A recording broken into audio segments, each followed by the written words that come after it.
Hello, my name is Guy Selga, and today I am in one of the most beautiful places in all of Los Angeles, the Huntington Library. Gonna start things off in the Maple Orientation Gallery. First thing I see is a red car model. Love that. Love the red cars. Wish they were still around. Huntington Library, $29 per person Monday through Thursday, or $34 Friday through Sunday, plus holidays and peak seasons. Is it worth it? Well, I'll help you try to decide. This isn't going to be an all-encompassing review or anything, but I did just want to walk you through some of the beautiful sights that we saw. The Orientation Gallery is pretty nice. It's got some maps of how the place has evolved. It's got a photo op with Blue Boy. Here's my girlfriend Jen posing with him. There's also little activities for kids to do and a timeline of how the place has evolved. We grabbed some lunch before our adventure got started. They have sandwiches and salads and chickens and everything. We got a turkey burger with some curry sauce on it. And because I have a hellacious sweet tooth, I got some bread pudding, which was all delicious and relatively affordable. The Huntington is very theme parky. I write about theme parks for a living, so I'm very theme park brained. But you walk in, you get a guide map that looks like a theme park guide map. There's several different gardens to visit. So there's a Chinese garden, Japanese garden, Australian garden, subtropical jungle, desert, lily ponds, and just a ton of stuff to see. So I'll take you through some of these today. And I will say this too, everything is so beautifully, impeccably maintained. It is such a pleasure to be in this space. And there's also this little tram system that will drive you around to various parts. We're starting off in the Huntington Art Gallery, which is home to European art and also home to the famous paintings, The Blue Boy and Pinky as well.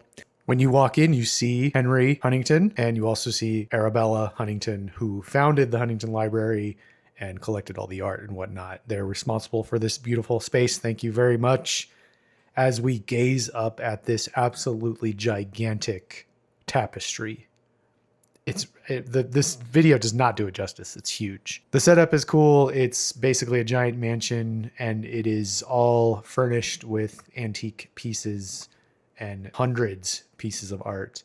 I do like when a dog is depicted on an old painting. Love that. This is a gallery room where you will find several famous paintings, including The Blue Boy. The painting is from 1770 by Thomas Gainsborough, and it's bigger than you'd think. It's 70 inches tall and 44 inches wide. And this is interesting. They show an X-ray that they took of the painting, and you can see things that used to be on the canvas, which included a dog. I had no idea. This was a beautiful stained glass window piece, the David Healy Memorial Window from 1898. I like how they illuminated it from the back. Love all the sculptures they have, including this fun one of a dog and a cat fighting over a basket of fruit. Is that Burberry? This looks like mint chocolate chip ice cream. I'm hungry now. Me too.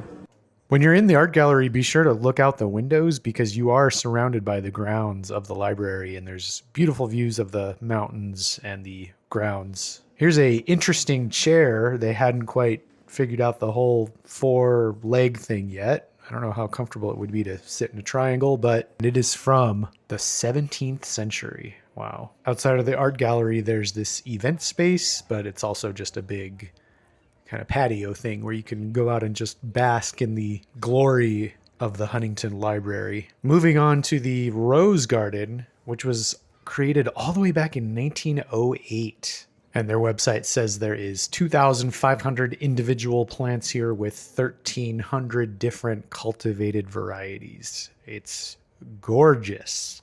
Now we are entering the Japanese garden, which opened all the way back in 1928. And I'm just trying to picture what it would have been like back in the 20s and 30s and 40s when, it was a little harder to travel around the world. And the people of Los Angeles probably never saw anything like this. It's a beautiful space with a big koi pond, and we got this moon bridge right here and various winding paths.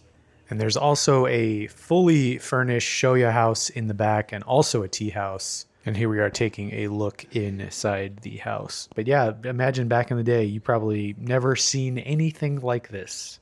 I know I'm spending a lot of time in the Japanese garden, but it's just so beautiful. And I love how the elevation changes. You kind of start off from above and then descend down in it. And walking through a little bamboo garden here, and we're going to go into a raked gravel dry garden, which is very pretty. No matter where you go in the Huntington, there's benches everywhere. And of course, you could also sit on the grass. They don't seem to allow picnics or anything, so don't plan on bringing in a bunch of food and just chowing down. I really enjoyed this bonsai tree garden. There's just something about seeing trees, little tiny trees that are hundreds of year olds, that really piques my interest. Okay, next up, we are headed into the Chinese garden. I think it's the newest addition to the Huntington. It's not even 20 years old.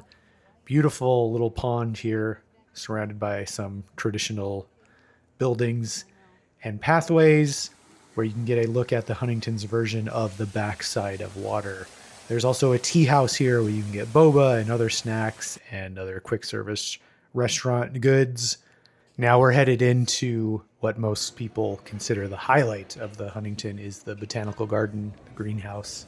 And wow, is it hot in here, but it's so worth it. This is where the corpse flower is. When that blooms and it gets huge lines and a ton of people. There was no corpse flower out today, but they did have several things out like these Venus flytraps and this interactive exhibit where you press a button and you can see how these seeds fly up. They got these little microscopes so you can look at some samples here. So a lot of little interactive exhibits, and new things are always being grown and put in and switched out. So well worth a visit. Look at this spiky plant. That is so spiky. Okay, now into the American Art Gallery, and I stood here and I looked at this statue for a good 20 minutes. I could not believe the level of detail on it, including this chain. Truly mind-blowing. And then we turn the corner and there's some Andy Warhol art. Actual Andy Warhol art. You don't get a chance to see stuff like this in person very often. There's a section of the gallery dedicated to the arts and crafts style made famous in California. Hey, there's Jen and my friend Brandon. I enjoyed seeing this because as much as I like paintings and whatnot, I also do appreciate decorative arts. So it's nice that they have both of these kinds of items on display. And then they have a fully furnished room of the arts and crafts style. One of the best things about the Huntington is you don't even really need a map. You can just go and explore and take any path and you'll find something interesting to look at, such as this sculpture garden that we happened upon with a lovely pond at the end. We then made our way over to the desert garden, which is apparently one of the largest and oldest collections of cacti and succulents. Is the Huntington worth it? Yes, it's a must-see. You absolutely must do this on your next trip to Los Angeles. It's worth every penny. You could spend hours there. The only bad thing is the parking situation, especially on weekends and holidays. But other than that, it is an incredible place and I highly recommend it. I want to send a special thank you to my channel members in the producer tier.